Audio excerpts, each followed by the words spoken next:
all of my voiceover audition tips in just this video. You're gonna wanna save this one.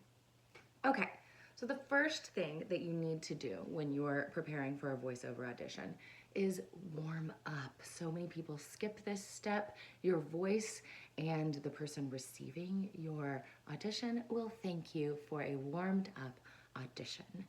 Now, next, depending on how long you've been auditioning, you're gonna wanna read through the script a few times. You might decide to do this out loud. You might not. You might just skim through it with your eyeballs, but if you are still kind of new behind the mic and trying out your narration style, you might just want to go ahead and read it out loud a couple of times.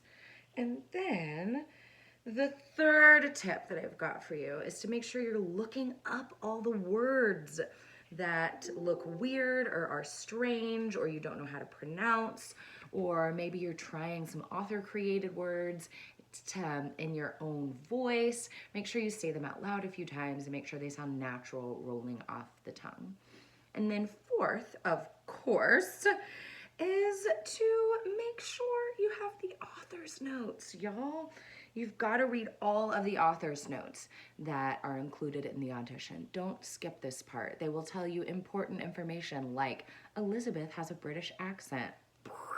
They're not going to listen to your audition if you didn't read these notes because it will be obvious that you missed some really important information. So always read all the author's notes, please. And then once you hit record, you're ready. You've done your research, you've practiced, you've warmed up, you've read your author's notes, you're recording behind the microphone. Wow. You might want to try some more than one record. You might want to try a few takes. You might want to see how it sounds a few different ways. It depends on how often or you audition or how long you've been auditioning, but a few takes never hurt anyone. If the audition is 5 minutes, maybe you don't do more than 1 or 2 takes, but if it's a 30-second commercial, do 4 or 5 takes, y'all. You can figure out what is the best from that, and then you'll have options to cut together in post-production. So there you have it, all of my audition tips in one video. I know you're glad you saved it. See you later.